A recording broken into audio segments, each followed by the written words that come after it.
बिस्मिल्लाहिर्रहमानिर्रहीम। अस्सलाम वालेकुम रहमतुल्लाहि व बरकातुहू। आज मैं आपको अपने एक मरहूम दोस्त का ज़िक्र सुनाता हूँ। उसके मरने की तस्दीक तो नहीं हो सकी, लेकिन मुझसे बिछड़ने से पहले जिस तरह मिला, इससे मुझे यकीन हो गया कि वो ज़रूर वफ़ात पा गया होगा, क्योंकि वो मौत को सबसे बड़ी सच्चाई कहता था। बहरहाल, वो ज़िंदा हो या सचमुच मर गया हो, अल्लाह उस पर रहम फरमाए। मरहूम का यही माना है, इसीलिए मैं उसे मरहूम ही कहकर बयान करूँगा, ताकि अल्लाह ताला उसके हाल पर रहम की बारिश करता रहे। आमीन। तो मैं जिक्र कर रहा था अपने मरहूम दोस्त का। अजीब आदमी था, बल्कि बेहद अजीब नहीं, उसे अजीब नहीं कहा जा सकता, बल्कि निराला कह सकते हैं। हाँ, ये ठीक है, वो निराला ही था। शक्ल व सूरत तो आम सी थी, लेकिन देखने वालों को ज़रा सा अलग दिखाई देता था। भरी महफिल में लगता था कि वो महफिल में होते हुए भी तन्हा है, और तन्हाई में भी अपने आप में अंजुमन नजर आता। पहले पहल उससे मिलिए तो लगता था कि ये तो लोहे का चना है, लेकिन जब ज़रा घुल मिल गए तो लगा कि ये तो कपास का फूल है, इंतहाई नर्म। कोई आजरदा दिल ज़रा देर के लिए उसके पास बैठता तो आजरदगी भूल कर फूल की तरह खिल उठता और अपने गम भुला देता। सैर व सियाहत का शौकीन था, लेकिन हर मुलाकात के बाद जब रुखसत होता तो उसके मखसूस अल्फाज कानों से टकरा कर फिज़ा में बिखर जाते। जब वो कहते, अच्छा दोस्त, ज़िंदगी रही तो फिर मिलेंगे, कहा सुना माफ़ करना। और जब वो कदम बढ़ाता हुआ निकल जाता तो कुछ दूर जाकर पलटता और अपना दाहिना हाथ हवा में लहरा कर मुस्कुराते हुए दोबारा अपनी राह लेता। लेकिन मैं जानता हूँ कि वो भी कुछ कम गमगीन नहीं होता था। लेकिन उसके जाने के बाद सबके जहन में ऐसी कैफियत रहती कि पता नहीं वो दोबारा कब आएगा। मुझसे उसकी बहुत बेतुकल्लफ़ी थी। जब तरंग में होता तो उसकी बातें बहुत भली लगती थी, क्योंकि बेतुकल्फ़ी में वो बिल्कुल बनावट और तसन्नो से बाहर और बालातर हो जाता है। उसका एक मखसूस अंदाज था मेरे साथ बात करने का। मेरे करीब आता, मेरी आंखों में आंखें डालता और मेरा हाथ अपने हाथ में लेकर कहता, यार खालिद, सच बता, तू मुझसे बोर तो नहीं होता? क्योंकि मैं जितनी बातें तुझसे करता हूँ किसी और से नहीं करता। जब तुझसे बात करता हूँ तो मुझे लगता है कि मैं अपने आप से बात कर रहा हूँ। फिर बातों में लग जाता। एक दिन बहुत अच्छे मूड में मेरे पास आया, कहने लगा, यार खालिद, थक गया हूँ, अब किसी जगह ठिकाना रखना चाहता हूँ, जहाँ रुककर कुछ लिखने पढ़ने और जो कुछ सीखा है दूसरों को सिखाने का काम करूँ और अपनी इस्लाह की फ़िक्र करूँ। मुझे लगा कि घूमते फिरते उसे कोई जगह रास आ गई है, जहाँ ये सस्ताना चाहता है, ताकि ताज़ा दम होकर कुछ करने के लायक बन जाए।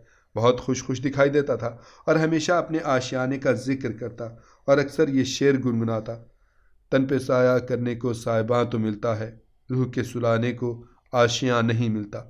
लेकिन मुझे लगा कि उसको आशियाँ भी मिल गया है, इसीलिए इतना खुश दिखाई दिया जितना पहले कभी न देखा गया था। और आशियाँ की तैयारी में वो तिनका तिनका जोड़ने में लग गया, सुहाने ख्वाब बसाने लगा और ख्वाबों की ताबीर की फ़िक्र में जुट गया। फिर ना जाने मेरे मरहूम दोस्त को क्या हो गया कि चुप साध कर बैठ गया। और जब मैं छेड़छाड़ कर पूछता कि आखिर बता तो सही, क्या बात है जो इतना उदास हो गया है, सिर्फ मुस्कुराकर ये शेर पढ़ा और मुझे घूरने लगा, ये दर्द हमारा अपना है, ये दर्द मताए आम नहीं, इस दर्द की कोई शक्ल नहीं, इस दर्द का कोई नाम नहीं। खुदा जाने किस दर्द में था जो उसे इस कदर कीमती भी समझता था और ज़ुबान पर भी ना लाता था। एक और आदत थी उसकी, जब हद से ज़्यादा परेशान और दुखी होता तो बातचीत छोड़ देता। शायद डरता था कि कहीं शिकायत ज़ुबान पर ना आ जाए, इसलिए मैं जब इसरार करके पूछता तो आंखें मूंद लेता और 2 मिनट बाद जब खोलता तो 2 मोती उसके गालों पर उतर आते और वो उन्हें हथेलियों से पूछते हुए मुझसे मुखातिब होता, यार खालिद, तूने दर्द का पूछ लिया, यही बहुत है, वरना आज किसे फुर्सत है। देख, आंसू दर्द के हों या गम के या खौफ खुदा के, ये रूह का मरहम है, सुकून देते हैं। ये भी कहता था कि सितारे और आंसू बिल्कुल एक जैसे हैं। फिर गुनगुनाता, नींद रातों की उड़ा देते हैं, हम सितारों को दुआ देते हैं, रोज़ अच्छे नहीं लगते आंसू, ख़ास मौक़ों पे मज़ा देते हैं। फूलों से भी उसको बहुत लगाव था। कहता था कि इंसानों के चेहरे फूल जैसे होते हैं, फिर उनसे नफ़रत कैसे कर सकते हैं। हाँ, चुभन तो सहना ही पड़ती है, वरना फूलों की राहत क्यों कर मिलेगी। वो फूलों और इंसानों से बहुत मोहब्बत करता था। उसकी इस सादगी और फितरत पर मुझे कभी गुस्सा आता और कभी प्यार।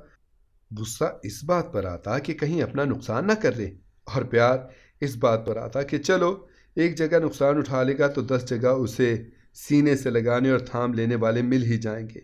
एक और बात थी उसकी, कहता था कि मैं बहुत बेशर्म हूँ, ज़िंदगी में इस कदर हादसों और बीमारियों के बावजूद ज़िंदा हूँ, शायद इसीलिए अपने आप में शर्मिंदा रहता था, और कहता था कि अब तक जो ज़िंदा हूँ ये बेशर्मी की ज़िंदगी ही तो है जो गुजार रहा हूँ, वरना शर्म वाला होता तो कब का शर्म से मर गया होता।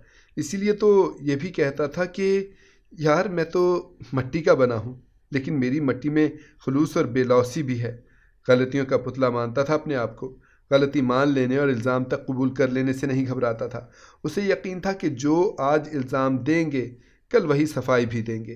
कहता था कि इंसान में अच्छाइयाँ खामियों से ज़्यादा होती हैं, इसीलिए अच्छाइयों की कदर करता, और अपने बारे में भी यही कहता था कि शायद मुझ में कोई अच्छी बात है जो लोग मेरी गलतियों को नज़रअंदाज कर देते हैं और मेरी गलतियों और खामियों के साथ ही मुझे चाहते हैं। पता नहीं किस मट्टी से बना था कि उससे इख्तलाफ करने वाले भी उसे सरापा मोहब्बत मानते थे।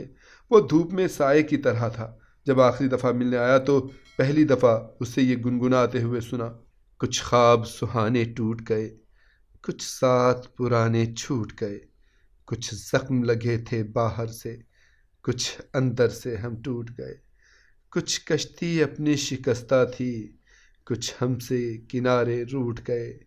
मैंने पूछ ही लिया कि तुझे आखिर हुआ क्या है, तो कहने लगा, छोड़ यार खालिद, तू भी बेकार की बातों में पड़ गया, वरना दुनिया में मेरे सिवा भी बहुत लोग हैं।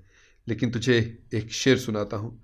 फिर ये शेर पढ़ा, गमे जहाँ का फसाना बहुत तवील है दोस्त, गमे जहाँ का फसाना बहुत तवील है दोस्त, हमारी एक शब गम की दास्तां क्या है। पता नहीं उसका सीना था या समंदर, इतने गम अपने अंदर कैसे रखता था। उसका यकीन था कि गम ही तो असल दौलत है। कहता था कि एक गमगीन लम्हा सदियों से ज़्यादा लंबा होता है, इसीलिए गम के लम्हात इंसान की ज़िंदगी को बामानी बना देते हैं। मेरे ख़्याल में वो इंसानियत के गम को दुनिया की दौलत और आसाइश से ज़्यादा कीमती मानता था। तभी तो वो वहाँ पर नहीं रुकता था जहाँ उस पर मतलब परस्त होने का शक किया जाने लगे और उसके खुलूस पर आँच आए। हाँ, ये बात ज़रूर थी कि उसको मैं और समझने वाले ही समझते थे कि वो उसूल परस्त ज़रूर था, मौका परस्त नहीं था। वो उसूल परस्त इसलिए था कि उसूलों की खिलाफ वर्जी और मुसलसल खिलाफ वर्जी इंसान के बातन को खोखला कर देती है, और वो इंसान कुछ भी कहने और कुछ भी कर देने से नहीं चूकता। हक़ीर ख्वाहिशात और दुनियावी आराम व आराइश के लिए उसूलों को कुर्बान नहीं किया जा सकता। हाँ, उसूलों की पाबंदी के लिए आराम व आसाइश को ज़रूर कुर्बान किया जा सकता है, और इसके लिए रंजो गम और तकलीफ़ व नुकसानात तक बर्दाश्त करना पड़े तो करना होगा, क्योंकि ना दुनिया का आराम हमेशा का है और ना दुनिया की तकलीफ़ व गम हमेशा के हैं। शायद वो उसूलों की बात करता था, और अपना एक उसूल अहमद फराज के इस शेर में बताता था, शिद्दत तिश्नगी में भी गैरत मैं कशी रही, उसने जो फेर ली नज़र मैंने भी जाम रख दिया। अब चूँकि वो मुझसे बिछड़ गया है, मुझे एक ही फ़िक्र दामनगीर है, वो ये कि कहीं अनजान लोग उसे पागल समझकर पत्थर ना मारें या उसके पैरों में बेड़ियाँ ना पहना दें। वो मारने वालों को रोकेगा भी नहीं और हंस के सह लेगा, लेकिन मुझे ताज्जुब है कि वो खामोश सह तो लेता है, लेकिन जिनके हाथ में पत्थर होंगे उन्हें कैसे मान लिया जाए कि वो अक्ल और होश वाले हैं।